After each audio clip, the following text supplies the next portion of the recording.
ശ്രീകൃഷ്ണാർപ്പണമായി വരേണമഖിലം ചിന്തിപ്പതും ചൊൽവതും ചെയ്തിടുന്നതും ഉള്ളിലാഗ്രഹമുറന്നീടായിക മറ്റൊന്നിലും പീലിപ്പൊൻമുടിമാലയും മുരളിയും പൂണ്ടേറെ മിന്നിടുമേ ബാലബ്രഹ്മമകക്കുരുന്തൽ വിളയാടണം നമുക്കങ്ങനെ. ശ്രീ ഗുരുവായൂരപ്പ ശരണം.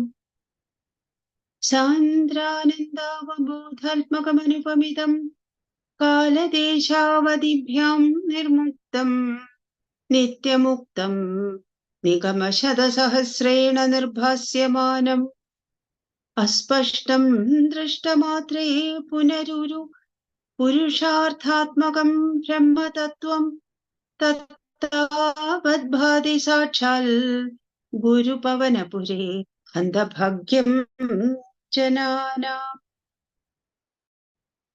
ശ്രീ ഗുരുവായൂരപ്പ ശരണം.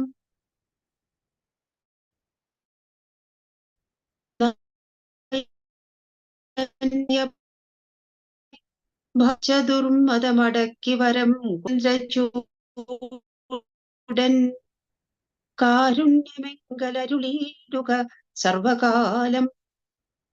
നമഃ പാർവതീ പതയേ ഹര ഹര മഹാദേവ.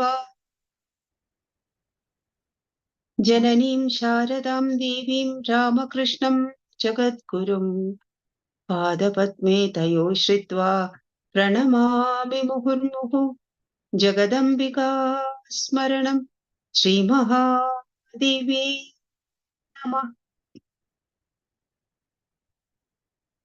ഭഗവാനും എല്ലാ ഭക്തജനങ്ങൾക്കും എൻ്റെ വിനീത നമസ്കാരം. നമുക്ക് ഇന്ന് കാണാനുള്ളത് 88-ാമത്തെ ദശകം, ശ്രീമൻ നാരായണീയത്തിലെ 88-ാമത്തെ ദശകം.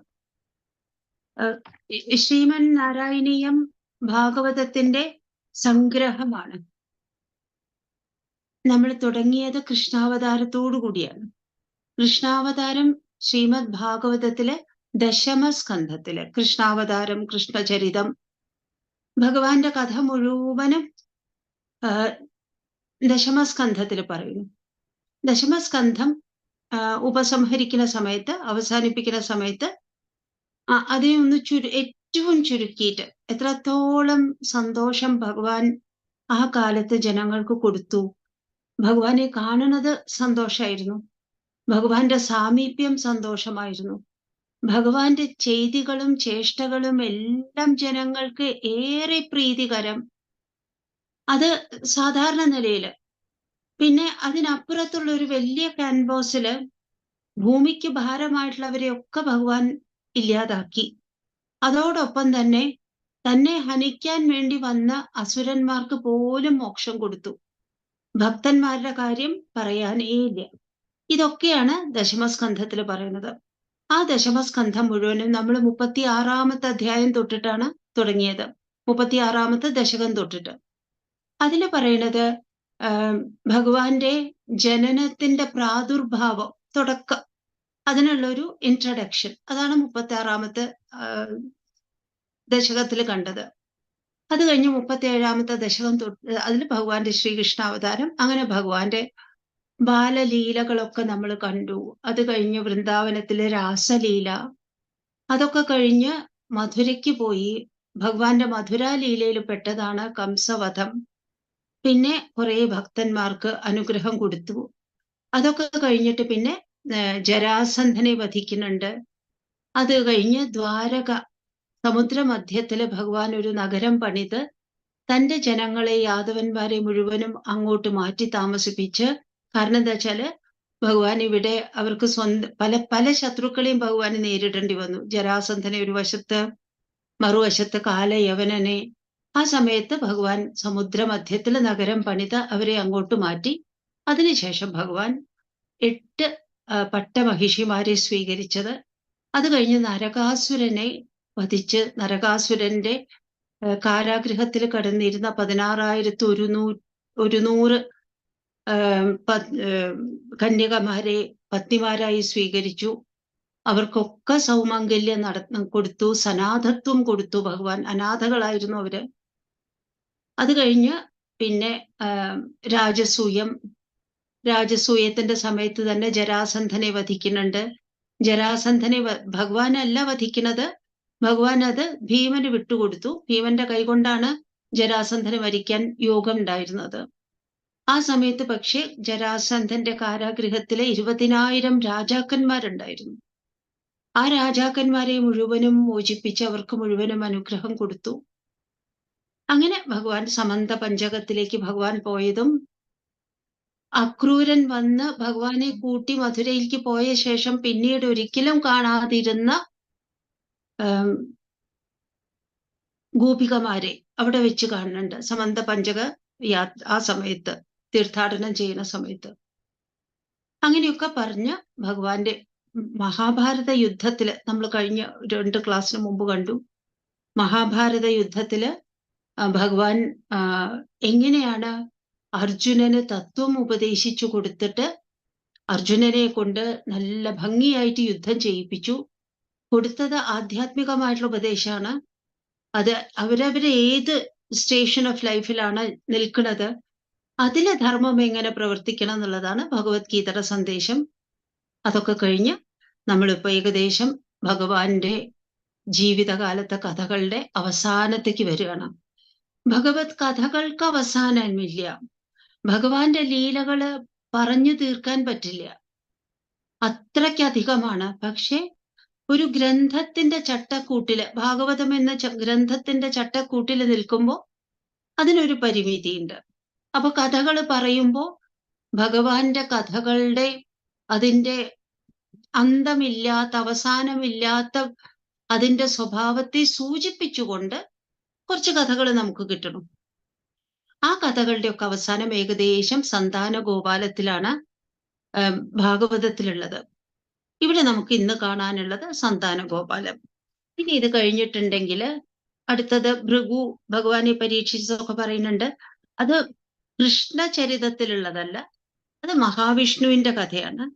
അതൊക്കെ കഴിഞ്ഞ് പിന്നെ ഭഗവാനെ പറ്റി അതാണ് ഇനി കാര്യമായിട്ട് പറയാനുള്ളത്. 89ാമത്തെ ദശകത്തില് കൃഷ്ണകഥയല്ല, വിഷ്ണുവിനെ പറ്റിയാണ് പറയുന്നത്. ഇതും ഭാഗവതത്തിന്റെ ദശമസ്കന്ധത്തിന്റെ അവസാനം വരുന്നതാണ്. ദശമസ്കന്ധം കഴിഞ്ഞാല് പിന്നെ ഭാഗവതത്തിലെ ഏകാദശ സ്കന്ധത്തിൽ മുഴുവനും ഭഗവാന്റെ ഉപദേശമാണ്. എങ്ങനെയാണ് കുരുക്ഷേത്ര വേദിയില്, കുരുക്ഷേത്ര രംഗത്തില്, യുദ്ധത്തിന്റെ പശ്ചാത്തലത്തില് ഭഗവാൻ അർജുനന് ഉപദേശം കൊടുത്തു. അതേ ഉപദേശങ്ങളൊക്കെ തന്നെയാണ് ഉദ്ധവന് കൊടുക്കുന്നത്. കുറച്ചു വ്യത്യാസങ്ങളുണ്ട്, പക്ഷെ കാതലായിട്ടുള്ള കാര്യം, സാരം ഒന്ന് തന്നെയാണ്. ഉദ്ധവനാണെങ്കിൽ ഉദ്ധവനോട് യുദ്ധം ചെയ്യാനല്ല പറയുന്നത്, അർജുനനോട് പറഞ്ഞ പോലെ. യുദ്ധവന് ഈ ജീവിതയാത്രയില് ഇനി വളരെ കുറച്ചേ ബാക്കിയുള്ളൂ യാത്ര ചെയ്യാൻ. ബദരിയിൽ പോവൂ, അവിടെ പോയി ഭഗവാനെ ഭജിച്ചു കഴിയൂ. അർജുനന് ഉപദേശം കൊടുത്തത് പ്രവൃത്തിക്കായിരുന്നുവെങ്കിൽ ഉദ്ധവന് ഉപദേശം കൊടുത്തത് നിവൃത്തിക്കായിരുന്നു. അപ്പൊ ഓരോ ആൾക്കാരും ജീവിതത്തിൽ ഏത് ഘട്ടത്തിൽ നിൽക്കണോ, അഭിമുഖീകരിക്കേണ്ട പ്രശ്നങ്ങൾ എന്തൊക്കെയാണ്, അത് നോക്കിയിട്ടാണല്ലോ നമ്മൾ എല്ലായിടത്തും ചെയ്യേണ്ടത്. ധർമ്മം തന്നെയാണ്. ഈ ധർമ്മത്തിന്റെ സ്വഭാവം കുറച്ച് വ്യത്യാസം ഉണ്ടായിരിക്കും. സ്ത്രീകളുടെ ധർമ്മമായിരിക്കില്ല പുരുഷന്മാർക്ക്, പഠിക്കുന്ന കുട്ടികളുടെ ബ്രഹ്മചാരിമാരുടെ ധർമ്മമായിരിക്കില്ല സന്യാസിമാർക്ക്. എന്നാലും അതിലെ എല്ലാത്തിലും അന്തർധാരയായിട്ട് ഒഴുകുന്നത്, അണ്ടർലൈങ് ആയിട്ടുള്ള കറന്റ്, അത് അതിന്റെ സ്വഭാവം ഒന്ന് തന്നെയാണ്. അങ്ങനെ ഭഗവാൻ ഉദ്ധവന് കൊടുത്ത ഉപദേശങ്ങളാണ് ശ്രീമദ് ഭാഗവതത്തിലെ ഏകാദശത്തിലുള്ളത്. അതാണ് ഇവിടെ 90ാമത്തെ അധ്യായം തൊട്ടിട്ട്, ദശകം തൊട്ടിട്ട് ഏകദേശം അവസാനിക്കുന്നത് വരെ. പിന്നെ നമുക്കറിയാം 100ാമത്തെ അധ്യായം എന്ന് പറഞ്ഞാൽ അതില് ഭഗവാന്റെ കേശാദിപാത വർണ്ണനയാണ്. ശ്രീ ഗുരുവായൂരില് വാതിൽ മാടത്തില്, തെക്കേ വാതിൽ മാടത്തിൽ ഇരുന്നിട്ട് ഭഗവാനെ ഇങ്ങനെ മുന്നിലേക്ക് നോക്കി, ആ മുഖമണ്ഡപത്തിന്റെ അപ്പുറത്ത് സോപാനത്തിന്റെ അപ്പുറത്ത് ശ്രീലകം, അവിടെ ഭഗവാനെ ശരിക്ക് കണ്ടുകൊണ്ടാണ് നാരായണ ഭട്ടതിരി അഗ്രേ പശ്യാമി ചൊല്ലുന്നത്. അതുകൊണ്ടാണ് നമ്മൾ ഇന്ന് അഗ്രേ പശ്യാമി രാഗത്തിൽ ചൊല്ലിയാലും, ശ്ലോകം ചൊല്ലുന്നത് പോലെ രാഗമില്ലാതെ ചൊല്ലിയാലും ചൊല്ലുന്നവർക്കൊക്കെ രോമാഞ്ചം അനുഭവപ്പെടുന്നത്. ഭക്തിയുടെ കറന്റ് അവരിലൊരു ഇലക്ട്രിക് കറന്റ് ആയിട്ട് അങ്ങനെ ഒഴുകാൻ കാരണം എന്താ വെച്ചാൽ, അത് ഭട്ടതിരി കണ്ണിന്റെ മുന്നിൽ കണ്ടെഴുതിയതായിരിക്കണം. ഭാവനയിൽ കണ്ടിട്ടല്ല, നേരിട്ട് കണ്ണുകൊണ്ട് കണ്ടിട്ട്. അതോടുകൂടിയിട്ടാണ് ശ്രീമൻ നാരായണീയം അവസാനിക്കുന്നത്. നമ്മൾ 88ാമത്തെ ദശകത്തിലാണ്. ഇനി വളരെ കുറച്ച് ദശകങ്ങളെ നമുക്ക് പറയാനുള്ളൂ. കൃഷ്ണലീലയിലെ ഇത് അവസാനത്തെ ദശകമാണ്. വളരെ പ്രധാനപ്പെട്ട ഒരു ഭാഗമാണ് സന്താന ഗോപാലം. കഥകളിയാണെങ്കിലും കൃഷ്ണാട്ടമാണെങ്കിലും എന്താണെങ്കിലും അതിൻ്റെ ഒരു ആകർഷണീയത വളരെ വലുതാണ്. സന്താന ഗോപാലം അധ്യായത്തില് തുടങ്ങുന്നത് ശ്രദ്ധര വൃത്തത്തിലാണ്. പിന്നെ വസന്തമാലിക, അങ്ങനെ അങ്ങനെ വസന്തതിലകം, അങ്ങനെ പല വൃത്തങ്ങളും ഇതിൽ വരുന്നുണ്ട്. 12 ശ്ലോകങ്ങളും ഇതിൽ വരുന്നുണ്ട്. ഇവിടെ സന്താന ഗോപാലം കഥയാണ് പ്രധാനപ്പെട്ടതായിട്ട് പറയുന്നത്. പക്ഷേ അത് കഴിഞ്ഞിട്ട് അവിടെ ഏകാദശ സ്കന്ധത്തില് ഭാഗവതത്തില് ശ്രീനാരദ മഹർഷി വസുദേവർക്ക് കൊടുക്കുന്ന ഉപദേശങ്ങളുണ്ട്. അതിനെപ്പറ്റി ഇവിടെ ഒന്ന് സൂചിപ്പിച്ചിട്ടുണ്ട്. അങ്ങനെ മറ്റ് കഥാഭാഗങ്ങളും കൂടി സൂചിപ്പിച്ചുകൊണ്ട് സന്താന ഗോപാലം പറയുന്ന ഈ ദശകത്തില് 12 ശ്ലോകങ്ങളുണ്ട്. നമുക്കൊന്നാമത്തെ ശ്ലോകം നോക്കാം.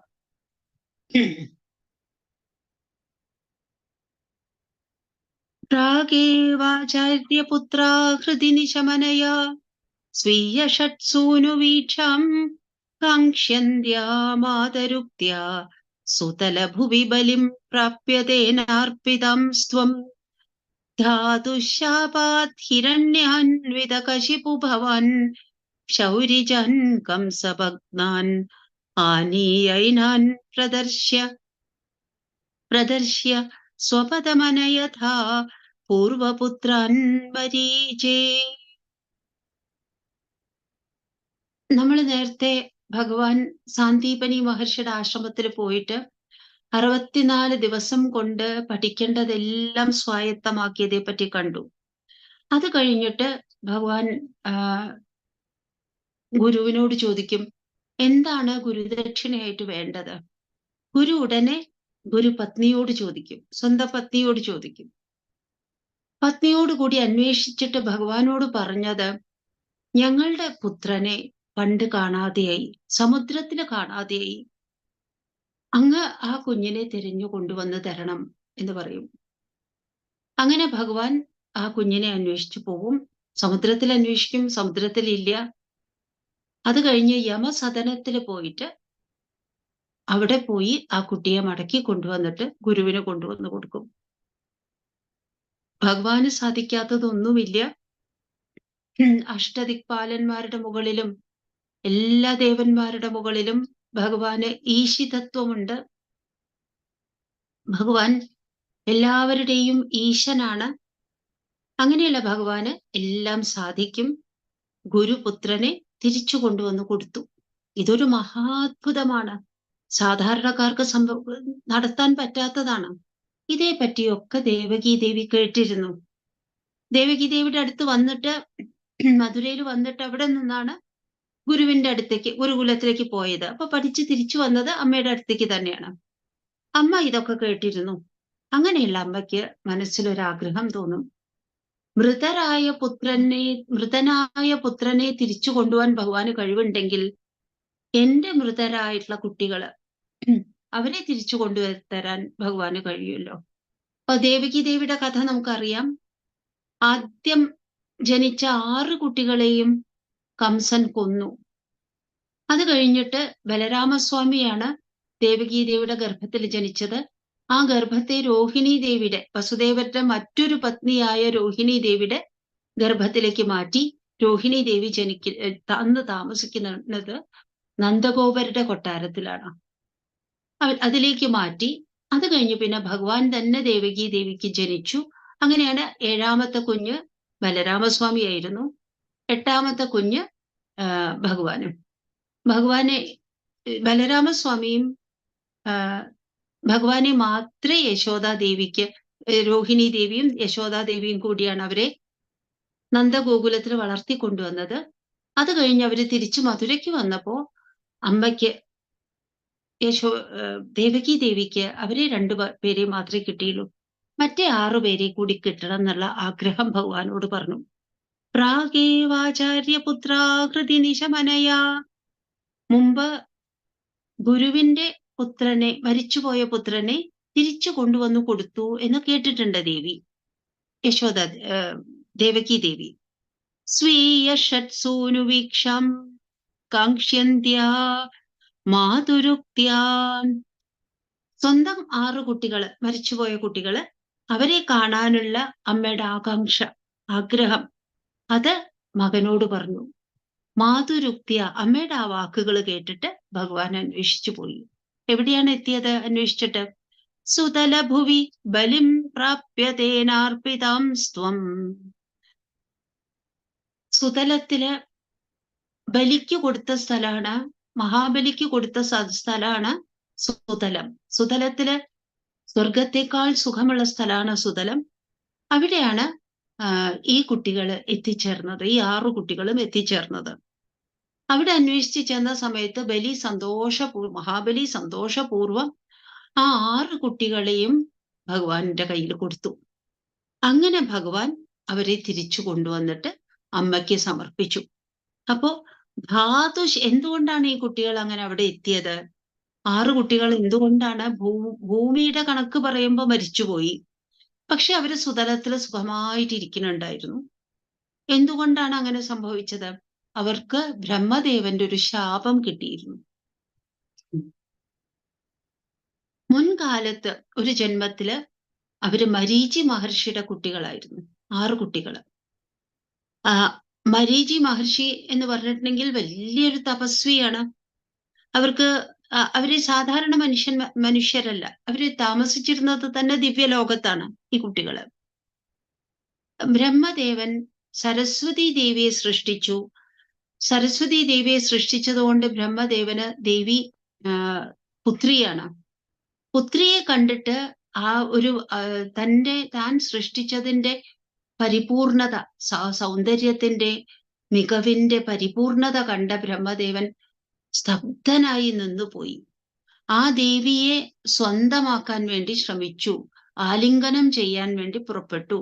നമ്മൾ ഇതെപ്പോഴും പറയുമ്പോൾ ആലോചിക്കാറുണ്ട്, ബ്രഹ്മദേവൻ സൃഷ്ടിക്കുകയാണ് ചെയ്തത്. തന്റെ സൃഷ്ടിയുടെ പെർഫെക്ഷൻ കണ്ടിട്ട് അതിൽ മോഹിച്ചു പോവാണ്. നമ്മളൊക്കെ അങ്ങനെയാണ്. നമ്മളൊരു ചിത്രം വരച്ചാൽ അതിന്റെ പെർഫെക്ഷൻ കണ്ട് നമ്മൾ മോഹിച്ചു പോവും. നമ്മളൊരു കവിത എഴുതിയാൽ അതിന്റെ പെർഫെക്ഷൻ കണ്ട് നമ്മൾ തന്നെ മോഹിച്ചു പോവും. അതിൽ മോഹിച്ചു നിന്നാൽ നമുക്ക് പിന്നെ മുന്നോട്ട് പോവാൻ പറ്റില്ല. അതിൽ സ്ഥഗിതരായി നിൽക്കും. അതിൽ നിന്ന് മുക്തരാവണം. അപ്പൊ അതുകൊണ്ട് താൻ സൃഷ്ടിച്ചത് തൻ്റേത് എന്നുള്ള വിചാരത്തിൽ നിന്ന് മുക്തമായാൽ മാത്രമേ മുന്നോട്ട് പോവാൻ പറ്റുള്ളൂ. കൂടുതൽ മേന്മയുള്ള സൃഷ്ടികൾ അങ്ങനെ സൃഷ്ടിക്കാൻ പറ്റുള്ളൂ. ഇതാണ് അതിന്റെ രഹസ്യം.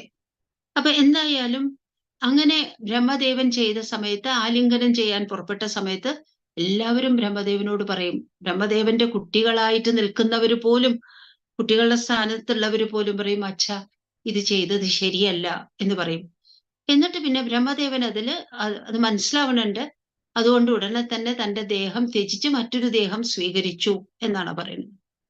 അപ്പൊ ഈ കുട്ടികൾ വളരെ കൂടുതൽ, ബാക്കി എല്ലാവരും ഒരല്പം കരുതലോടുകൂടിയായിരിക്കും ചിരിച്ചതും പ്രതിഷേധം കാണിച്ചതൊക്കെ. ഈ കുട്ടികൾ ഉറക്കെ ചിരിച്ചു. അത് ബ്രഹ്മദേവന് ഇഷ്ടപ്പെട്ടില്ല, മരീചിപുത്രന്മാര്. അപ്പൊ അവരെ ശപിക്കും. അത് അസുരന്മാരായി ജനിക്കട്ടെ എന്നൊക്കെ പറഞ്ഞ് ശപിക്കും. അങ്ങനെ അവര് ഹിരണ്യകശിപുവിന്റെ കുട്ടികളായിട്ട് ജനിച്ചു. അത് കഴിഞ്ഞ് 6 കുട്ടികള് അതൊക്കെ കഴിഞ്ഞ്, അതായത് പ്രഹ്ലാദന്റെ സഹോദരന്മാരായിട്ട്. അത് കഴിഞ്ഞ് തിരിച്ചു വന്നിട്ട് അവർക്ക് വീണ്ടും ഒരു ജന്മം കൂടി. അത് ദേവകി ദേവിയുടെ വസുദേവരുടെയും പുത്രന്മാരായിട്ടാണ്. അപ്പൊ 6 കുട്ടികൾക്ക് ഭൂമിയിൽ ജീവിക്കാൻ ഒരു യോഗമില്ല, നിയോഗമില്ല, ആവശ്യമില്ല. അവർക്ക് ജനിക്കേ വേണ്ടു, ആ ബ്രഹ്മശാപം മുഴുവനാക്കാൻ വേണ്ടി. അങ്ങനെ അവർ ജനിച്ചു, അവർ സുതലത്തിലേക്ക് പോയി. അങ്ങനെയുള്ള കുട്ടികളെയാണ് ഇപ്പൊ തിരിച്ചു കൊണ്ടുവന്ന് ദേവകി ദേവിക്ക് കൊടുത്തത്. ദേവകി ദേവിക്ക് വലിയ സന്തോഷമായി. ഭാഗവതത്തിൽ അത് ഭംഗിയായി പറയുന്നുണ്ട്. അമ്മയുടെ അമ്മയുടെ മാറില് പാല് ബാക്കി ഉണ്ടായിരുന്നു. കൃഷ്ണൻ കുടിച്ചു കഴിഞ്ഞിട്ടുള്ള പാല്, അതിപ്പോ കൃഷ്ണന് നിവേദിച്ച പാല് ഇപ്പൊ പ്രസാദമാണ്. ആ പ്രസാദമായിട്ടുള്ള പാല് ഈ കുട്ടികൾക്ക് കൊടുത്തു. അവരത് ഭുജിച്ചു. അവർക്ക് സന്തോഷമായി. ദേവകി ദേവിക്കും സന്തോഷമായി. ഇനി ഈ ഭൂതലത്തിൽ ജീവിക്കേണ്ടാത്ത കുട്ടികളെ തന്റെ അടുത്ത് പിടിച്ചു നിർത്തണം എന്ന് ദേവകി ദേവി ആഗ്രഹിച്ചില്ല. അത് വേഗം കുട്ടികളെ തിരിച്ചു കൊണ്ടുപോയിക്കോളാൻ അനുവാദം കൊടുത്തു. ഭഗവാൻ അവരെ അവരുടെ സ്ഥാനത്തേക്ക്, അവരുടെ സ്ഥാനം ഈ ഭൂമിയല്ല, ഉപരിലോകങ്ങളാണ്, അവിടത്തേക്ക് പറഞ്ഞയച്ചു. ധാതുശാപാധിരണ്യഹന്വിതകശിപു ഭവാൻ ശൗരിജൻ കംസഭഗ്നാനീയൈനാൻ പ്രദർശ്യ, അമ്മയ്ക്ക് കാണിച്ചു കൊടുത്തു. കൊണ്ടുവന്നിട്ട് സ്വപദമനയധാം, ഉയർന്ന പരമമായിട്ടുള്ള ധാമത്തിലേക്ക് അവരെ അയച്ചു. മരീചിയുടെ പൂർവ്വപുത്രന്മാരവര്. ഇതാണ് 1ാമത്തെ ശ്ലോകത്തിൽ പറയുന്നത്. പിന്നെ വസന്തമാലിക വൃത്തത്തില് വരികൾക്ക് ഇത്ര നീളമില്ല, 4 വരികളേ ഉള്ളൂ. ഈ ശ്രദ്ധര വൃത്തത്തിലുള്ളതില് കുറെ വരികളുണ്ട്. 8 വരികളുണ്ട്, നീണ്ട വരികളാണ്. ഇനി കുറച്ച് നമുക്ക് വേഗം വേഗം പോവാം. വസന്തമാലികയിലുള്ള 2ാമത്തെ ശ്ലോകം. ശ്രുതദേവ ഇതി ശ്രുതം ദ്വിജേന്ദ്രം ബഹുലാശ്വം നൃപതിം ച ഭക്തിപൂർണം യുഗപത്വം അനുഗ്രഹീതു കാമോ മിഥിലാം പ്രാപിത താപസൈ സമേത. ഭഗവാന്റെ 2 ഭക്തന്മാര്, ശ്രുതദേവൻ എന്ന് പറഞ്ഞിട്ട് കയ്യിൽ ധനമൊന്നുമില്ലാത്ത, ധനം എന്ന് പറഞ്ഞിട്ടുണ്ടെങ്കിൽ നമ്മൾ ഭൗതികമായിട്ടുള്ള തരത്തിലുള്ള ധനമില്ലാത്ത ഒരു സാധു ബ്രാഹ്മണൻ, മഹാഭക്തൻ. ബഹുലാശ്വൻ എന്ന് പറഞ്ഞിട്ടുണ്ടെങ്കിൽ വളരെ പ്രതാപമുള്ള ഒരു രാജാവ്. 2 പേരും ഭഗവാന്റെ ഭക്തന്മാരാണ്. ശ്രുതദേവ ഇതി ശ്രുതം ദ്വിജേന്ദ്രം, പേര് കേട്ട ദ്വിജേന്ദ്രൻ. ദ്വിജേന്ദ്രൻ പറഞ്ഞ ബ്രാഹ്മണൻ, ബ്രാഹ്മണനായിട്ടുള്ള ശ്രുതദേവൻ. ബഹുലാശ്വം നൃപതിം ച ഭക്തിപൂർണം, നല്ല ഭക്തിയുള്ള ബഹുലാശ്വൻ എന്ന് പറഞ്ഞിട്ടുള്ള നൃപതി, ഭക്തിപൂർണന്മാരാണ് 2 പേരും. അവര് 2 പേരും ഭഗവാനെ സ്വന്തം ഗൃഹത്തിലേക്ക് ക്ഷണിച്ചു. ഭഗവാൻ അവരെ അനുഗ്രഹിക്കാൻ തീർച്ചയാക്കി, ഒരുമിച്ച് ഒരേ സമയത്ത്. അപ്പൊ ഭഗവാന് 2 ശരീരം എടുക്കേണ്ടി വന്നു. ഭഗവാന്റെ കൂടെ കുറെ താപസന്മാരെ കൊണ്ടുവന്നിരുന്നു, മഹർഷിമാരെ കൊണ്ടുവന്നിരുന്നു. അവരെയും കൂട്ടിയിട്ട് ഭഗവാൻ, ഇവരൊക്കെ താമസിച്ചിരുന്നത്, ഈ 2 പേരും താമസിച്ചിരുന്നത്, ശ്രുതദേവനും ബഹുലാശ്വനും താമസിച്ചിരുന്നത് മിഥിലയിലായിരുന്നു. മിഥിലയിലേക്ക് വന്നു. മിഥിലയിൽ വന്നിട്ട് ഭഗവാൻ അവർക്ക് എന്തിനാണ് വന്നത്? തന്നെ ഗൃഹത്തിലേക്ക് ക്ഷണിച്ച, തന്റെ സാമീപ്യം കൊതിക്കുന്ന ഈ 2 ഭക്തന്മാർക്കും അനുഗ്രഹം കൊടുക്കണം. അനുഗ്രഹം കൊടുക്കേണ്ട ആഗ്രഹത്തോടു കൂടിയിട്ടാണ് ഭഗവാൻ അവിടെ വന്നത്. ശ്രുതദേവ ഇതി ശ്രുതം ദ്വിജേന്ദ്രം ബഹുലാശ്വം നൃപതിം ച ഭക്തിപൂർണം യുഗപത്വം അനുഗ്രഹീതു കാമോ മിഥിലാം പ്രാപിത താപസൈ സമേത. മിഥില നമുക്ക് പരിചയമുള്ള സ്ഥലമാണ്. ജനക മഹാരാജാവിന്റെ സ്ഥലം. പുത്രിയായിട്ടുള്ള ദേവി സീതാദേവി, ദേവിയുടെ മറ്റൊരു പേരാണ് മൈഥിലി. മിഥിലന്റെ പുത്രി മൈഥിലി. ആ സ്ഥലത്തേക്കാണ് ഭഗവാൻ പോയത്. ഇത് സീതാദേവിയുടെ ഒക്കെ കാലം കഴിഞ്ഞ ശേഷമാണ്. ത്രേതായുഗത്തിലെ കഥയാണ് രാമകഥ. ഇത് ദ്വാപര യുഗത്തിന്റെ അവസാനമാകാറായിരിക്കുന്നു ഭഗവാൻ ഇത് ചെയ്യുന്ന സമയത്ത്, മിഥിലയിൽ വീണ്ടും വരുന്ന സമയത്ത്.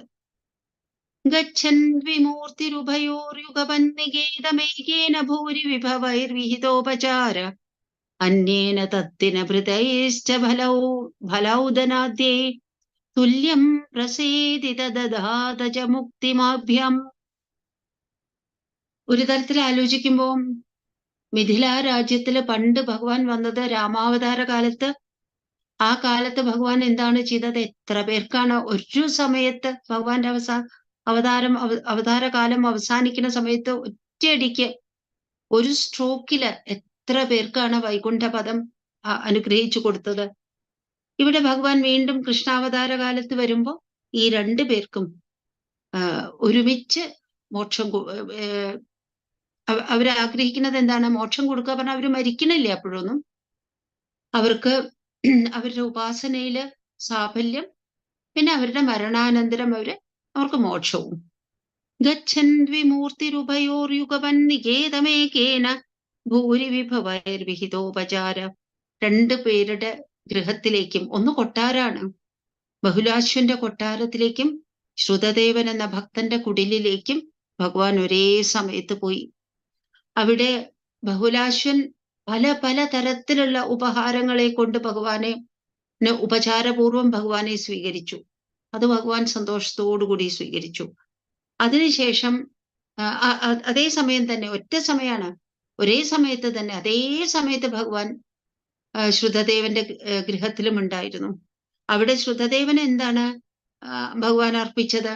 അന്ന് ഭിക്ഷയാചിച്ച് കളക്ട് ചെയ്തിട്ടുള്ള പഴങ്ങള്, ചോറ്, ദിവ്യമാണ്. ആ അന്നം ദിവ്യ അന്നം എന്നാണ്, ഭിക്ഷാന്നം, ദിവ്യ അന്നം, അതൊക്കെയാണ് ഭഗവാന് സമർപ്പിച്ചത്. അത് രണ്ടുപേരും ഒരു അതിഥിയെ സ്വീകരിക്കുന്ന പോലെ സ്വീകരിക്കുമ്പോൾ അവര് വാസ്തവത്തിൽ പൂജ ചെയ്യായിരുന്നു, ഭഗവത് പൂജ ചെയ്യായിരുന്നു. അങ്ങനെ രണ്ടുപേരുടെയും ആതിഥ്യം സ്വീകരിച്ചു. രണ്ടുപേരിലും ഒരേപോലെ പ്രസാദിച്ചു. അവർക്ക് രണ്ടുപേർക്കും കാലക്രമേണ മുക്തി വരാനുള്ള അനുഗ്രഹം കൊടുക്കുകയും ചെയ്തു. അത് കഴിഞ്ഞിട്ട് പിന്നെയാണ് ഇനിയുള്ള 6 ശ്ലോകത്തിലാണ് സന്താനഗോപാലം കഥ പറയുന്നത്. ഭൂയോധദ്വാരവത്യം ദ്വിജതനയമൃതിം തത്പ്രലാപാനപിത്വം ഹോ വാ ദൈവം നിരുന്ധ്യാതിരി കില കഥയൻ വിശ്വവോഢാപ്യസോഢ ജിഷ്ണുർഗർഭം വിനേതും ത്വയി മനുജതിയാ കുണ്ഠിതാം ചാസ്യ ബുദ്ധിം തത്വാരൂഢം വിധാതും പരമതമപദ പ്രേക്ഷണേനേതി മന്യേ. ദ്വാരകയില്, ദ്വാരവതി എന്ന് പറഞ്ഞാൽ ദ്വാരകയിലുള്ള ഒരു ബ്രാഹ്മണൻ, ഭക്തനായിട്ടുള്ള സാത്വികനായിട്ടുള്ള ഒരു ബ്രാഹ്മണൻ. ആ ബ്രാഹ്മണന്റെ കുട്ടികള് വീണ്ടും വീണ്ടും വീണ്ടും വീണ്ടും മൃതിയെ പ്രാപിച്ചു. ഭൂയോധദ്വാരവത്യം ദ്വിജതനയമൃതിം തത്പ്രലാപാനപിത്വം. അദ്ദേഹം വന്നിട്ട് രാജകൊട്ടാരത്തില്, ഉഗ്രസേന മഹാരാജാവിന്റെ രാജകൊട്ടാരത്തിൽ വന്നിട്ട് ഒരുപാട് രോദനം ചെയ്യും, കരയും, സങ്കടപ്പെട്ട് വല്ലാതെ വിലപിച്ച് കരഞ്ഞ് തിരിച്ചു പോവും. അങ്ങനെ 6 പ്രാവശ്യം സംഭവിച്ചു. അങ്ങനെ എത്രയോ പ്രാവശ്യം സംഭവിച്ചു. അത് കഴിഞ്ഞിട്ട് ആ സമയത്തൊക്കെ ഭഗവാൻ എന്ത് ചെയ്യും? ഹേ ബ്രാഹ്മണ, ഞാൻ അങ്ങയെ അനുഗ്രഹിക്കാം, അങ്ങയുടെ ഇനി ഉണ്ടാവാൻ പോണ കുട്ടികള് ഇനി മരിച്ചു പോവില്ല, അങ്ങനെയൊന്നും ഭഗവാൻ പറയണില്ല. അതിന് പകരം ഭഗവാന്റെ ഭാവം എന്താണ്? ഓ വാ ദൈവം നിരുന്ധ്യാതിരി കില കഥയൻ.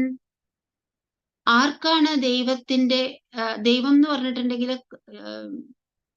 കർമ്മഗതി എന്നാണ് ഇവിടെ അർത്ഥം.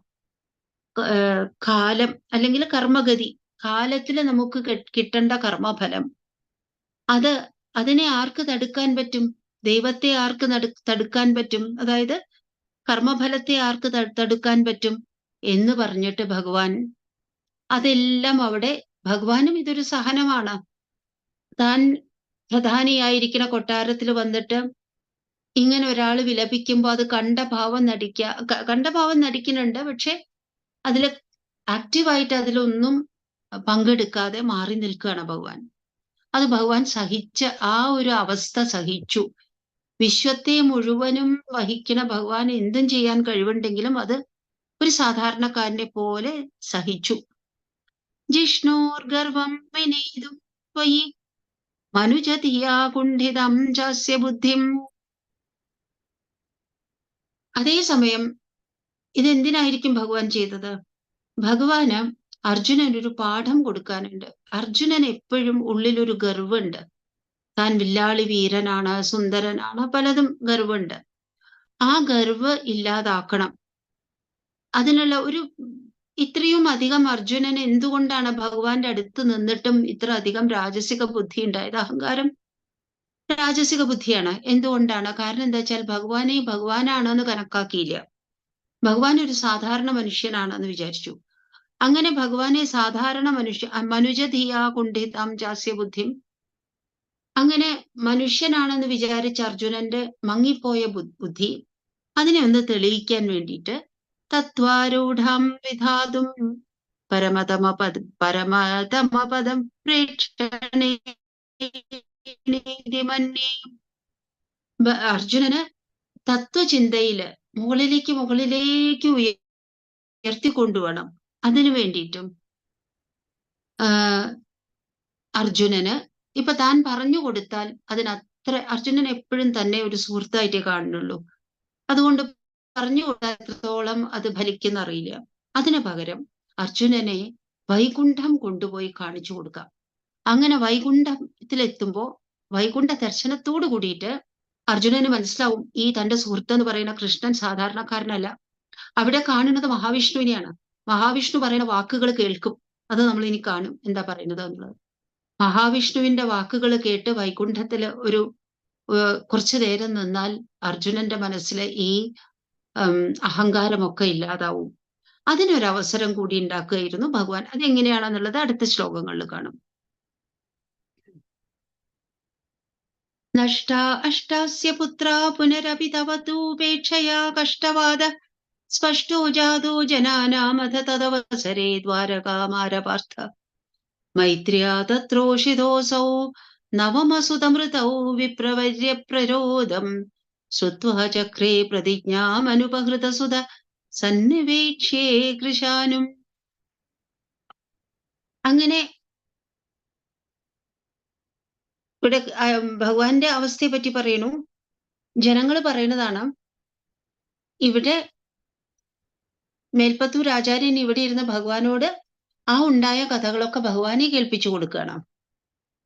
അന്ന് ഈ 8 കുട്ടികൾ മരിച്ചിട്ടും നഷ്ട അഷ്ടാസ്യ പുത്ര പുനരപി തവ തൂപേക്ഷയാ കഷ്ടവാദ,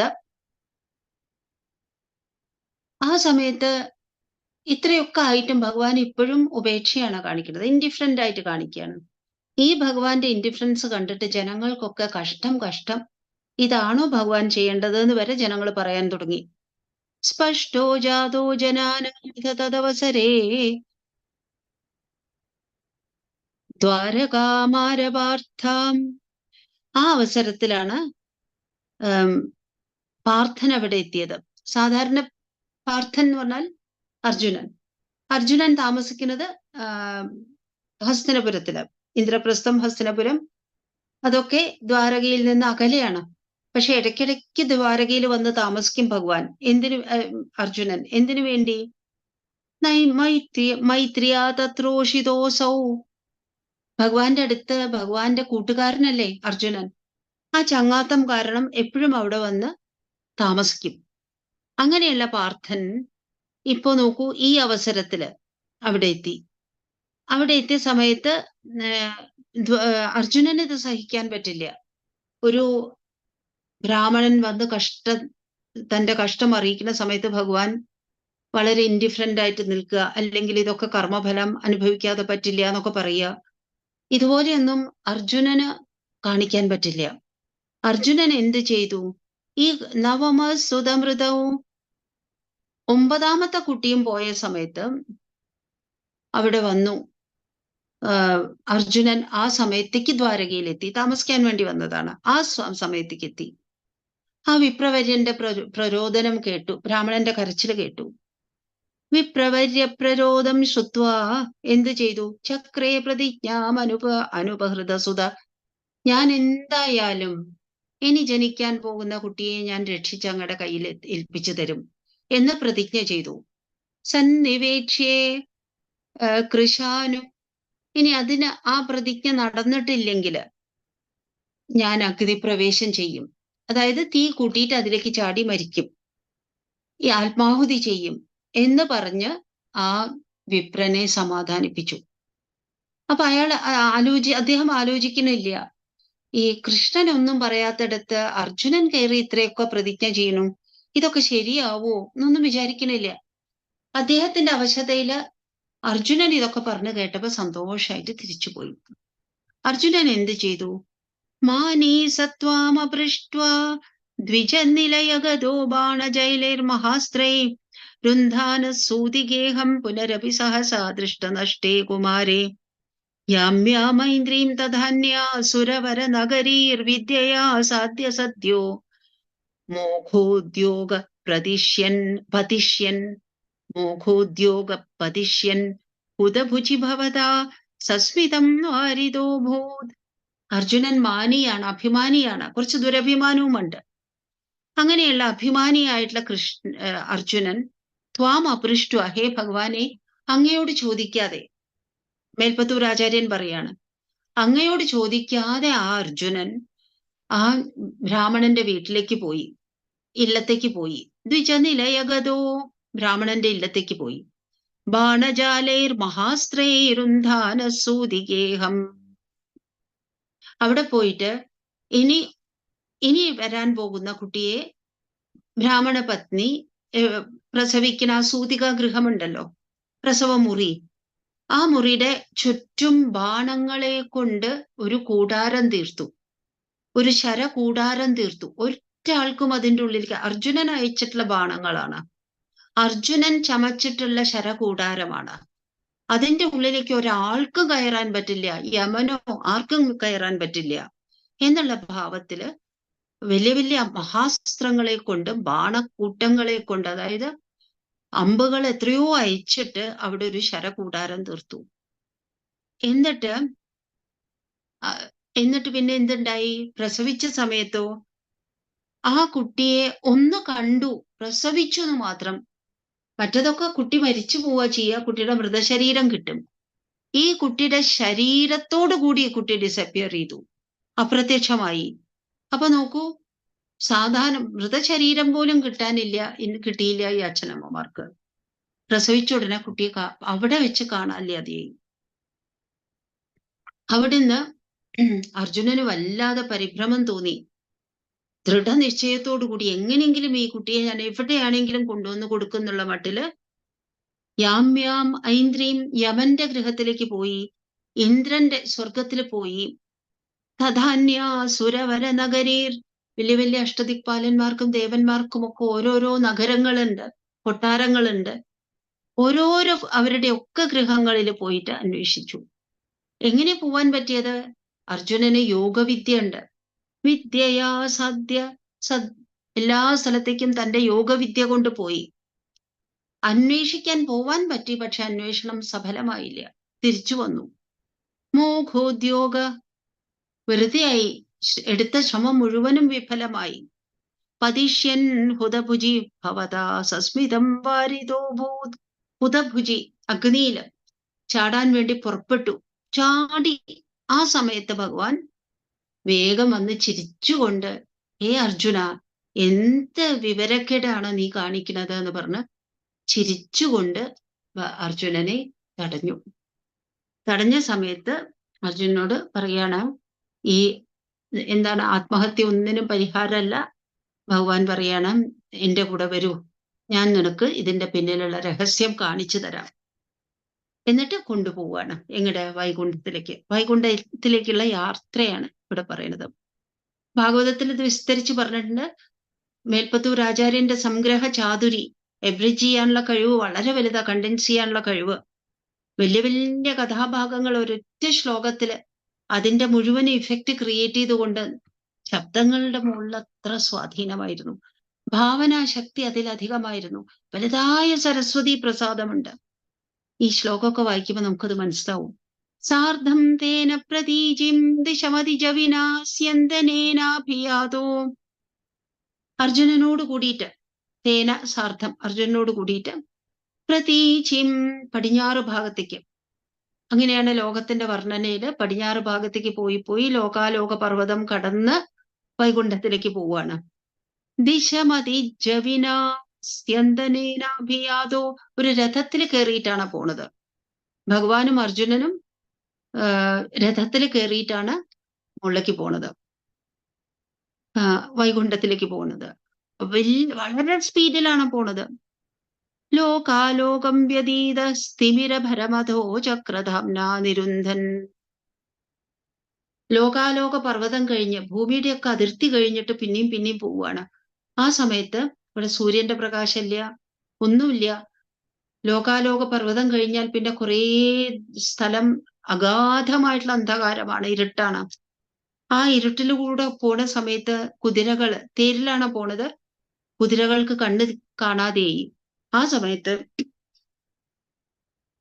സാധാരണ കൃഷ്ണൻ കയ്യില് ഓടക്കുഴലൊക്കെയാണ് വെക്കുക, പക്ഷെ വേണ്ട സമയത്ത് ഭഗവാൻ കൈവിരലൊന്ന് ഉയർത്തിയാൽ കാലചക്രം സുദർശനം അതിന്റെ കയ്യിന്റെ മുകളിൽ വന്നിട്ട് കറങ്ങിക്കൊണ്ടിരിക്കും.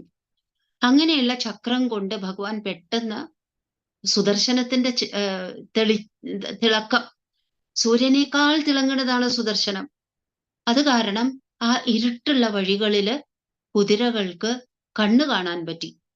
പക്ഷേ അടുത്ത് നിൽക്കണ ഭഗവാന്റെ അടുത്ത് തന്നെ നിൽക്കണ പാർത്ഥന്റെ കണ്ണുകൾ മങ്ങിപ്പോയി. കാരണം സുദർശനത്തിന്റെ ശക്തി അത്ര വലുതാണ്, അതിന്റെ തിളക്കം അത്ര വലുതാണ്. അതിൽ നിന്ന് വരുന്ന പ്രകാശത്തിൽ വിജയന് കണ്ണു കാണാതെ. വിജയൻ എന്ന് പറഞ്ഞാൽ അർജുനൻ. ചക്രാം ശുക്ലിഷ്ട ദൃഷ്ടിം സ്ഥിതമധ വിജയം. പെട്ടെന്ന് കുതിരകൾക്ക് കണ്ണ് കാണാൻ തുടങ്ങി, അർജുനന് കണ്ണ് കാണാതെയായി. വിഷമത്തോടുകൂടി അങ്ങനെ നിൽക്കുകയാണ്. ആ സമയത്ത് ഭഗവാൻ കാണിച്ചു, പേടിക്കണ്ട പേടിക്കണ്ട, അതാ ആ സമുദ്രങ്ങളുടെ ഒക്കെ അപ്പുറത്ത് സപ്തസമുദ്രങ്ങൾ നമ്മൾ ഭൂമിയിലുള്ളതായിട്ട് പറയും. സപ്തസമുദ്രങ്ങൾക്കും അപ്പുറത്ത് അതിന് കാലത്തിനും അപ്പുറത്തായിട്ട് കാരണജല അങ്ങനെ വലിയ സമുദ്രമായിട്ട് കാണുന്നുണ്ട്. കാരണജലം. ഈ സപ്തസമുദ്രങ്ങൾക്ക് അപ്പുറത്ത് നമ്മൾക്ക് പോകേണ്ട നമ്മളുടെ ലക്ഷ്യസ്ഥാനം അത് കാണിച്ചു കൊടുത്തു. പശ്യേ നോക്കൂ നോക്കൂ എന്ന് പറഞ്ഞിട്ട് അർജുനന്റെ ശ്രദ്ധ അതിലേക്ക് കാണിച്ചു കൊടുത്തു. അപ്പോ അടുത്തുള്ള ആളെ കാണാൻ കണ്ണ് കണ്ടിരുന്നില്ലെങ്കിലും ഭഗവാന്റെ ഈ ഉപദേശം കേട്ട സമയത്ത് കാണേണ്ട കാഴ്ച, അത് ഉൾക്കാഴ്ചയാണ്, അത് കിട്ടി. പാരേ ത്വം പ്രാദദശ കിമപി തമസം ദൂരദൂരം പദം തേ. ഇരുട്ടില്ലാത്ത ഒരു പദം, അതാണ് വൈകുണ്ഠം. ഭഗവാന്റെ വൈകുണ്ഠത്തിന്റെ ദർശനം കിട്ടി. ഇരുട്ടിനും അപ്പുറത്തുള്ള, ഇരുട്ടിന് പ്രവേശനമില്ലാത്ത വൈകുണ്ഠപദം, അതിന്റെ ദർശനം അർജുനന് കിട്ടി. അവിടെ എത്തിയ സമയത്തോ തത്രാസീനം ഭുജംഗാധിപശയനതലേ ദിവ്യഭൂഷായുധാദ്യേ ആവീതം പീതചേലം പ്രതി നവജലദശ്യാമളം ശ്രീമദംഗം മൂർത്തീനാമീശിതാരം പരമിഹ തിസൃണാമേകമർത്ഥം ശ്രുതീനാം ത്വാമേവ ത്വം പരാത്മൻ പ്രിയ സഖസഹിതോ നേമിധക്ഷേമരൂപം. അവിടെ പോയ സമയത്ത് അനന്തന്റെ മുകളിൽ കിടക്കുന്ന മഹാവിഷ്ണുവിനെ കണ്ടു. ഭുജംഗാധിപശയനതലേ, അനന്തന്റെ മെത്ത മോളിൽ, അനന്തനാണ് മെത്ത, അതിന്റെ മുകളില് അവിടെ ഇരിക്കണ ഭഗവാനെ, കിടക്കുക എന്നല്ല പറഞ്ഞിരിക്കണം. നോക്കൂ, തത്ര ആസീനം, ഇരിക്കണ ഭഗവാനെ. നമ്മൾ ഗുരുവായൂരിൽ പോയാൽ ഭഗവാൻ നിൽക്കുന്നതാണ് കാണുക. ശ്രീരംഗത്ത് പോയാലും പത്മനാഭസ്വാമി ക്ഷേത്രത്തിൽ പോയാലും ഭഗവാൻ അനന്തന്റെ മുകളിൽ കിടക്കുന്നതാണ് കാണുക. കിടക്കുന്ന രൂപല്ലേ നമ്മൾ കാണുക. അതേസമയം ഇരിക്കണ ഒരു രൂപമുണ്ട്, അത് പൂർണ്ണത്രയീശൻ അങ്ങനെയാണ്. എറണാകുളത്ത് പൂർണ്ണത്രയീശ മന്ദിരത്തിൽ ഭഗവാൻ ഇരിക്കുന്നത് അനന്തന്റെ മുകളില് ഒരു തൃക്കാല് ഇങ്ങനെ മടക്കി വെച്ചിട്ട് മറ്റേ തൃക്കാല് താഴത്തേക്ക് തൂക്കിയിട്ടിട്ടാണ് ഭഗവാൻ അവിടെ ഇരിക്കുന്നത്. അപ്പോ അവിടെ സന്താനഗോപാലൻ കഥയിലെ മഹാവിഷ്ണുവാണ് എന്നതാണ് പൂർണ്ണത്രയീശനെ പറ്റിയിട്ടുള്ള സങ്കല്പം. തത്രാസീനം ഭുജംഗാധിപശയനതലേ ദിവ്യഭൂഷായുധാദ്യേ, ദിവ്യമായിട്ടുള്ള ആഭൂഷണങ്ങള്, ദിവ്യമായിട്ടുള്ള ആഭരണങ്ങള്, അതേസമയം തന്നെ ആയുധങ്ങളും എല്ലാം ധരിച്ചിട്ടുള്ള ഭഗവാന്റെ, മഹാവിഷ്ണുവിന്റെ അങ്ങനെ ആ പരമമായിട്ടുള്ള കാഴ്ച കിട്ടി. മഞ്ഞപ്പട്ടു ഉടുത്തിട്ടുണ്ട്. ആവീതം പീതചേലം, ഭഗവാന്റെ മഞ്ഞപ്പട്ടു ഉടുത്തിട്ടുണ്ട്. മഞ്ഞപ്പട്ടു ഉടുത്തിട്ടുള്ള ഭഗവാന്റെ ദേഹത്തിന്റെ മേനി അഴക് എങ്ങനെയാണ്? അത് പുതുമേഘം പോലെയാണ്, പുതുതായിട്ടുണ്ടായിട്ടുള്ള കാർമേഘം. അതിനൊരു കടും കറുത്ത നിറമല്ല, നല്ല പ്രകാശമുള്ള, സൂര്യന്റെ വെളിച്ചം അതിൽ തട്ടുമ്പോഴേക്കും അതിനൊരു പ്രകാശമുള്ള പുതുമേഘം, അതുപോലെയുള്ള ദേഹമാണ് ഭഗവാന്. പ്രതി നവജലദ ശ്യാമളം ശ്രീമദംഗം. ആ ഭംഗിയുടെ കാരണം എന്താണ്? ഭഗവാന്റെ ദേഹത്തിൽ തന്നെയാണ് ലക്ഷ്മീദേവി വസിക്കുന്നത്. ശ്രീദേവിയുടെ വാസസ്ഥാനമാണ് ഭഗവാൻ. അങ്ങനെയുള്ള ഭഗവാനെ കണ്ടു. മൂർത്തീനാമീശിതാരം പരമിഹ തിസൃണാമേകമർത്ഥം ശ്രുതീനാം. 3 മൂർത്തികളും കൂടി, ബ്രഹ്മ വിഷ്ണു മഹേശ്വരന്മാര് കൂടി നിൽക്കുന്ന കാഴ്ചയാണ് വൈകുണ്ഠദേവന്. ആ വൈകുണ്ഠദേവന്റെ അധീശന്റെ ദേഹം എന്ന് പറഞ്ഞിട്ടുണ്ടെങ്കിൽ അത് 3 വേദങ്ങള്, ഋക്ക്, യജുസ്, സാമം, 3 വേദങ്ങളുടെയും മൂർത്തിയുമാണ് ഭഗവാൻ. മൂർത്തീനാമീശിധാരം പരമിഹ ത്രിസൃണാമേകമർത്ഥം ശ്രുതീനാം, വേദങ്ങളുടെ മുഴുവൻ സാരമാണ്. ത്വാമേവ ത്വം പരാത്മൻ പ്രിയസഖസഹിതോ നേമിതക്ഷേമരൂപം. ഹേ ഗുരുവായൂരപ്പ, ഭട്ടതിരി ആചാര്യൻ പറയാണ്, ഹേ ഗുരുവായൂരപ്പ, അവിടെ അങ്ങനെ 3 മൂർത്തികളും ഒന്നായി തീർന്ന പോലെ, 3 വേദങ്ങളുടെയും സാരം ഒരുമിച്ച് ചേർന്ന പോലെ ഇരുന്നിരുന്ന വൈകുണ്ഠ അധിപനുണ്ടല്ലോ, വൈകുണ്ഠനാഥനുണ്ടല്ലോ, അത് മറ്റാരുമല്ല, അങ്ങ് തന്നെയാണ്. ത്വാമേവ ത്വം പരാത്മൻ, ഹേ ഗുരുവായൂരപ്പ, അവിടുന്ന് തന്നെയാണ് ആ മൂർത്തിയും. അങ്ങ്, എന്നിട്ടും അങ്ങ് പ്രിയ സഖസഹിതോ, അർജുനനോടുകൂടി, സ്വന്തം സഖാവിനോട് കൂടിയിട്ട്, നേമിതക്ഷേമരൂപം, ആ മംഗളരൂപം, അതിനെ നമസ്കരിച്ചു. നേമിത, നമസ്കരിച്ചു. ആ സമയത്ത് എന്താണ് വൈകുണ്ഠനാഥൻ പറയുന്നത്? യുവം മാമേവദ്വാവധിക വിവൃതാന്തർഹിതതയാ വിഭിന്നൗ സംദ്രഷ്ടും സ്വയമഹമഹാർഷം ദ്വിജസുതാൻ നയേതം ദ്രാഗേതാനിതി ഖലു വിതീർണൻ പുനരമുൻ ദ്വിജായാദായാദാ പ്രണുത മഹിമാ പാണ്ഡുജനുഷാം. ആ സമയത്ത് വൈകുണ്ഠനാഥൻ അവരോട് സംസാരിച്ചു. എന്താ പറഞ്ഞത്? നിങ്ങളെ രണ്ടുപേരെയും എനിക്ക് കാണണമെന്നുണ്ട്. എല്ലാരും ഒന്ന് തന്നെയാണ്. എന്നിട്ടും നമുക്ക് പലപ്പോഴും അവര് സൃഷ്ടിയുടെ പശ്ചാത്തലത്തില് ഒരു ദേവൻ മറ്റൊരു ദേവനോട് പറയുന്നത് പോലെയൊക്കെ നമ്മൾ കാണും. ഇവിടെ പറയും തന്നെയാണ് കൃഷ്ണനും അർജുനനും. ആയിട്ടുള്ള നിങ്ങൾ 2 പേരുണ്ടല്ലോ, യുവാം, നിങ്ങൾ 2 പേര്, അത് 2 പേരും ഒന്ന് തന്നെയാണ്. പിന്നെ അതായത് കൃഷ്ണനും അർജുനനും ഒന്ന് തന്നെ, ഞാൻ തന്നെയാണ് കൃഷ്ണനും അർജുനനും. ഒരു ചെറിയ വ്യത്യാസം, അതെന്താ? അത് വലിയ വ്യത്യാസവുമാണ്. അതെന്താണ്?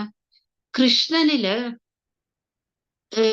സത്യം എന്നുള്ളത്, അല്ലെങ്കിൽ തത്വാവബോധം, അല്ലെങ്കിൽ പരമാത്മാവിന്റെ മഹിമ കൃഷ്ണനിൽ പൂർണ്ണമായിട്ടും വിവൃതമാണ്, പ്രകടമാണ്.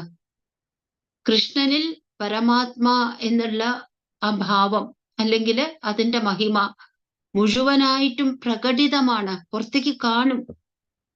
അർജുനനെ സംബന്ധിച്ചിടത്തോളം അർജുനനും അതേ യോഗ്യത ഉണ്ട്. പക്ഷേ അർജുനന് ഒരു ജീവാത്മാവിന്റെ ഭാവത്തിലാണ്. അതുകൊണ്ട് ആ മഹിമ ഒരു ആവരണത്തിന്റെ പിന്നിലാണ്, ഒരു തുണിയിട്ട് മൂടിയ പോലെയാണ്, വിവൃതമല്ല, അത് സംവൃതമാണ്, അടക്കി പിടിച്ച പോലെയാണ്. ഇതാണ് അവര് തമ്മിലുള്ള വ്യത്യാസം, കൃഷ്ണനും അർജുനനും. നരനാരായണന്മാര് എന്ന് പറയുമല്ലോ. നരനാണ് അർജുനൻ, നാരായണനാണ് നരനും നാരായണനും, 2 ഋഷിമാരും. ആ ഋഷിമാര് കൃഷ്ണാർജുനന്മാരായിട്ട് ദ്വാപര യുഗകാലത്ത് ജനിച്ചു. അവര് മഹാവിഷ്ണു തന്നെയാണ്. ദ്വാവധിക വിവൃതാന്തർഹിതതയാ വിഭിന്നൗ, അങ്ങനെ ഒരു ചെറിയ വ്യത്യാസം മാത്രം, അതിന്റെ പേരിൽ വിഭിന്നത. അങ്ങനെയല്ല, നിങ്ങളെ കാണാൻ വേണ്ടിയിട്ട്, സംദ്രഷ്ടും, നിങ്ങളെ കാണാൻ വേണ്ടിയിട്ട്, സ്വയമഹം മഹാർഷം ദ്വിജസുതാൻ, ആ ബ്രാഹ്മണന്റെ കുട്ടികളെ മുഴുവനും ഞാൻ അവിടുന്ന് അപഹരിച്ച് ഇവിടെ കൊണ്ടുവന്ന് വെച്ചത് അതിനു വേണ്ടിയാണ്, നിങ്ങളെ കാണാൻ വേണ്ടിയാണ്. നയേതം ദ്രാഗേതാനിതി ഖലു വിതീർണൻ പുനരമുൻ, വേഗം ഈ കുട്ടികളെ കൊണ്ടുപോയി കൊടുത്തോളൂ എന്ന് പറഞ്ഞിട്ട് അതിശീഘ്രം ഭഗവാൻ ഈ കുട്ടികളെ കൃഷ്ണന്റെ കയ്യിൽ ഏൽപ്പിച്ചു. ദ്വിജായാദായാദ അമൂനാദായ, ആ കുട്ടികളെ സ്വീകരിച്ചു കൊണ്ടുവന്നിട്ട് കൃഷ്ണൻ എന്ത് ചെയ്തു? അത് ദ്വിജന് കൊടുത്തു, അഥവാ അർജുനൻ ദ്വിജന് കൊടുത്തു. പ്രണുത മഹിമാ പാണ്ഡുജനുഷ, ഇതെല്ലാം കണ്ട സമയത്ത് അർജുനൻ അത്ഭുതപ്പെട്ടു പോയി. എന്താണ് ഞാൻ ഈ സഖാവ് എന്ന് വിചാരിച്ചിരിക്കണ, എന്റെ ചങ്ങാതി എന്ന് വിചാരിച്ചിരിക്കണ ഈ കൃഷ്ണൻ, മാധവൻ, കൃഷ്ണ മാധവ എന്നൊക്കെ സുഹൃത്തിന്റെ ഭാവത്തിൽ എപ്പോഴും വിളിക്കും. അങ്ങനെയുള്ള ആ ഭഗവാന്റെ മഹിമ അത് അർജുനൻ കണ്ടു. ഇനി അർജുനന്, അപ്പൊ ഇനി കൃഷ്ണനെ അങ്ങനെ ഒരു വെറും ചങ്ങാതിയായിട്ടല്ല കാണുക, പരമാത്മാവായിട്ട് കാണും. ആ പരമാത്മ ദർശനം കിട്ടിക്കഴിഞ്ഞ അർജുനന് പിന്നെ ഈ അഹങ്കാരത്തിൽ നിന്നൊക്കെ മുക്തിയാവും. എന്നിട്ട് മുകളിലേക്ക് പോവാനുള്ള വഴി ഒരുക്കി കൊടുക്കാൻ വേണ്ടിയാണ് അവിടെ കൊണ്ടുപോയത്. പാണ്ഡുപുത്രനായിട്ടുള്ള അർജുനൻ ഭംഗിയായിട്ട് ഭഗവാനെ സ്തുതിക്കും. ഇനി ഭഗവാന്റെ ജീവിതകാലത്തിന്റെ ഒരു സംക്ഷിപ്ത ചിത്രം തന്നിട്ട് ദശമസ്കന്ധത്തിലെ കഥകളൊക്കെ ഉണ്ടല്ലോ, അതെല്ലാം കൂടി ഇവിടെ അവസാനിപ്പിക്കുകയാണ്. ഏവം നാനാവിഹാരൈർജഗദഭിരമയൻ വൃഷ്ണിവംശം പ്രപുഷ്ണൻ നീജാനോ യജ്ഞഭേദൈരതുലവിഹൃതിഭിः പ്രീണയന്നേണ നേത്രാ ഭൂഭാരക്ഷേപദംഭാത് പദകമലജുഷാം മോക്ഷണായാവതീർണ പൂർണ്ണം ബ്രഹ്മൈവ സാക്ഷാത് യദുഷു മനുജദാരൂഷിതസ്ത്വം വ്യലാസി. ഇവിടെ വീണ്ടും ശ്രദ്ധരാവൃത്തമായിട്ടുണ്ട്. ഇങ്ങനെ നാനാതരത്തിലുള്ള ലീലകൾ ആടിയിട്ടുള്ള ഭഗവാൻ ഈ ഭൂമി ജഗദഭിരമയൻ, ഭൂമിയെ മുഴുവനും രമിപ്പിച്ചുകൊണ്ട് സന്തോഷിപ്പിച്ചുകൊണ്ട്, വൃഷ്ണിവംശം പ്രപുഷ്ണൻ, ഭഗവാൻ ജനിച്ച വൃഷ്ണി വംശത്തിനെ പുഷ്ടിപ്പെടുത്തിക്കൊണ്ട്, അവരിലിങ്ങനെ ലക്ഷ്മി ദേവി കളിയാടുകയായിരുന്നു ആ കാലത്ത്, ഭഗവാൻ വന്ന കാലത്ത്, ഭഗവാന്റെ അവതാര കാലത്ത് അവരെ പോഷിപ്പിച്ചുകൊണ്ട്. അധികമൊന്നും ആരും കുരുവംശത്തെ പോലെയോ അല്ലെങ്കിൽ സൂര്യവംശത്തെ പോലെയോ ഒന്നും അധികമൊന്നും ആദരിക്കപ്പെടാത്ത ഒരു വംശമായിരുന്നു വൃഷ്ണിവംശം. ഭഗവാൻ അതിൽ വന്ന് ജനിച്ചിട്ട് അവരെ അങ്ങേയറ്റം പുഷ്ടിപ്പെടുത്തി. അത് കഴിഞ്ഞിട്ട് പ്രീണയന്നേണ നേത്ര, എങ്ങനെ പ്രപുഷ്ണൻ നീജാനോ യജ്ഞഭേദേ, നാനാതരത്തിലുള്ള യജ്ഞങ്ങള്, ഹോമങ്ങള് അല്ലെങ്കിൽ ഉപാസനാക്രമങ്ങള് അതൊക്കെ അനുഷ്ഠിച്ച് കാണിച്ചു കൊടുക്കണ്ട ഭഗവാൻ ജീവിതത്തില്. അങ്ങനെ കാണിച്ചുകൊണ്ട് പിന്നെ അതുല വിഹൃതിഭി, പറഞ്ഞറിയിക്കാൻ പറ്റാത്ത കൗതുകമുള്ള കളികളോട് കൂടിയിട്ട് ഭഗവാൻ എന്ത് ചെയ്തു? പ്രീണയന്നേണ നേത്ര, മാൻകണ്ണികളായിട്ടുള്ള സുന്ദരികളായിട്ടുള്ള 16,108 പത്നിമാരെ നിലയ്ക്കാത്ത സന്തോഷം അവർക്ക് കൊടുത്തു.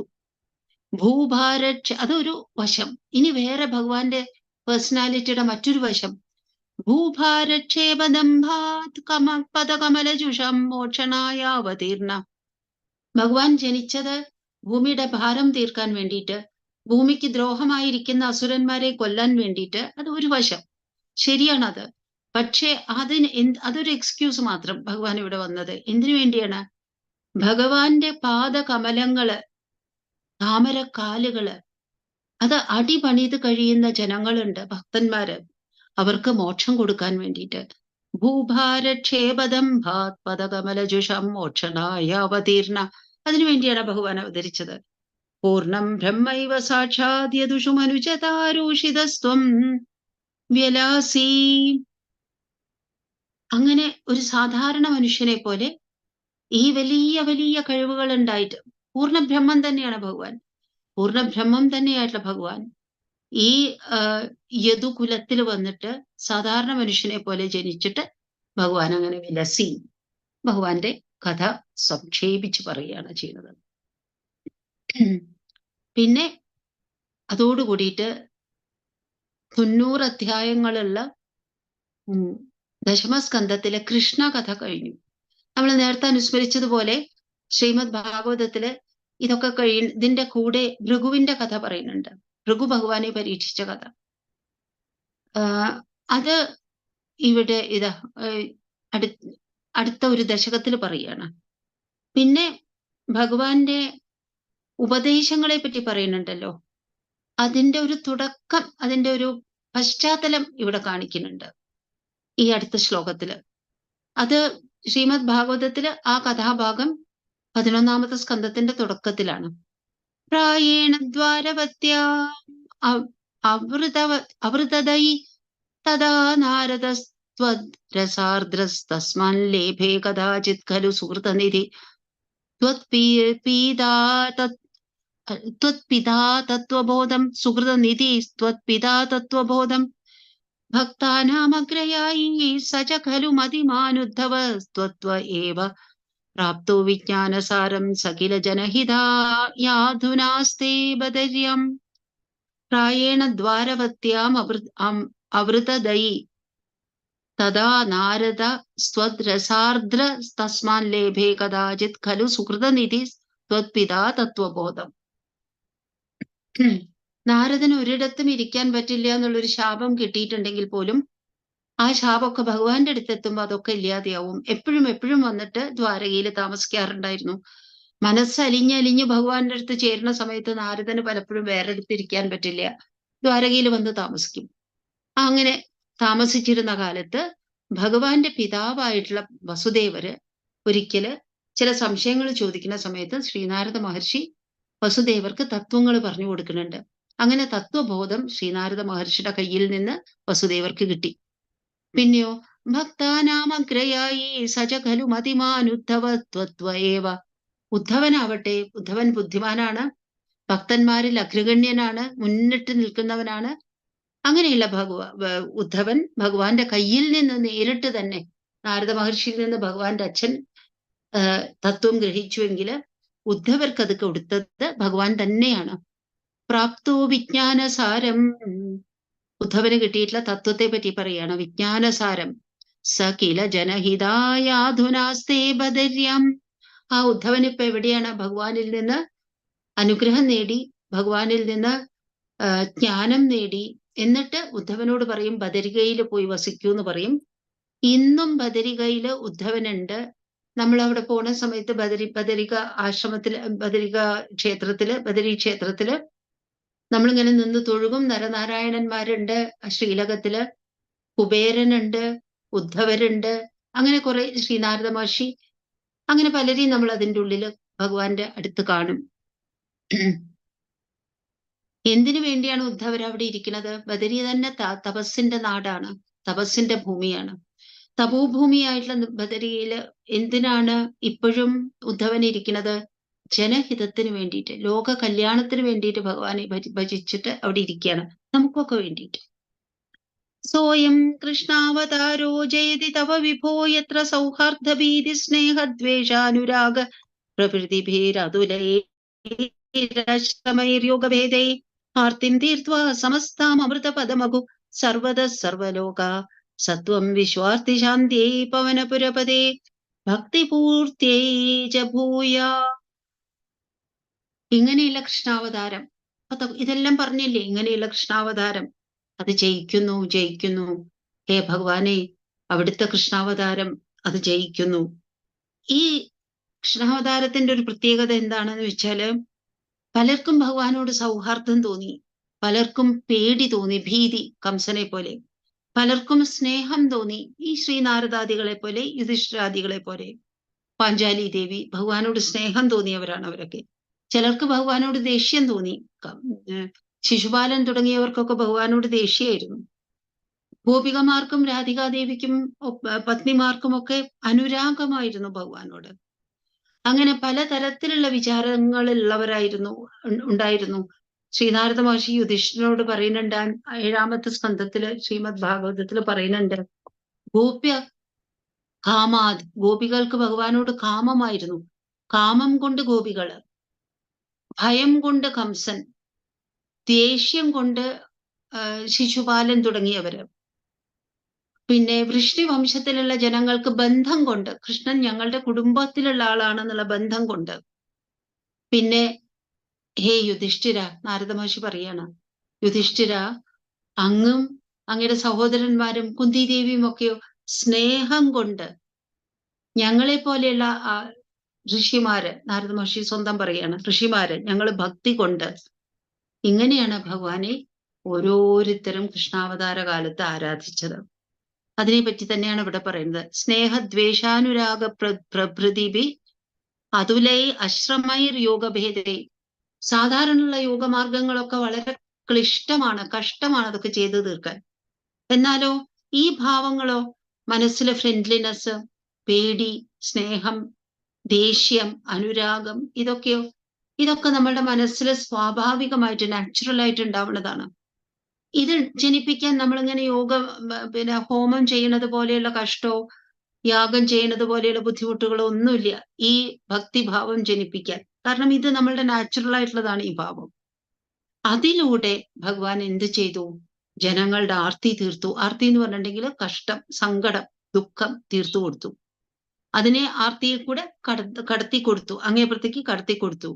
സമസ്താം അമൃത പദമാകൂ, എല്ലാവരെയും സംസാര സാഗരം കടത്തി അപ്പുറത്ത് എത്തിച്ചിട്ട് അമൃതത്തിൽ മുക്കി കൊടുത്തു. അവരെ അമൃത പദത്തിലേക്ക് എത്തിച്ചു കൊടുത്തു. സർവത സർവലോക സത്വം വിശ്വാർത്തി ശാന്തി. ഹേ ഭഗവാനെ, അവിടുത്തെ ഈ വാഴ്വ് തന്നെ, അവിടുത്തെ ഈ എക്സിസ്റ്റൻസ് തന്നെ ഭഗവാനെ, അത് ലോകത്തിന് മുഴുവനും ശാന്തി കൊണ്ടുവരാൻ വേണ്ടിയിട്ടാണ്. അങ്ങനെയുള്ള പവന പുരപതി ഗുരുവായൂരപ്പ, അവിടുന്ന് എന്റെ ഭക്തി പൂർത്തിക്കായിക്കൊണ്ട് ലോകത്തിന്റെ മുഴുവനും കഷ്ടം തീർക്കാൻ വേണ്ടി എനിക്കും ലോകത്തിലുള്ള എല്ലാവർക്കും ഞങ്ങളുടെയൊക്കെ ഭക്തി പൂർത്തിക്ക് വേണ്ടിയാണ് അവിടുന്ന് വന്നിട്ടുള്ളത് എന്ന് പറഞ്ഞിട്ട് നമസ്കരിക്കുകയാണ് ഈ 12ാമത്തെ ശ്ലോകത്തില്. അത് ഈ പ്രകരണത്തിലത്തെ അവസാനത്തെ ശ്ലോകം. പറഞ്ഞതൊക്കെ നമുക്ക് ഭഗവാന്റെ കാൽക്കൽ സമർപ്പിക്കാം. കായേന വാചാ മനസേന്ദ്രിയൈർവാ ബുദ്ധ്യാത്മനാ വാ പ്രകൃതേ സ്വഭാവാത് കരോമി യദ്യത് സകലം പരസ്മൈ നാരായണായേതി സമർപ്പയാമി. ശ്രീ ഗുരുവായൂരപ്പാ ശരണം. ശ്രീ ഗുരുവായൂരപ്പാ ശരണം. ഗുരുവായൂപുരാധീശ പ്രസീദ കരുണാകര പുരുഷോത്തമ വൈകുണ്ഠത്വയി സർവം സമർപ്പിതം. ഹരി ഓം.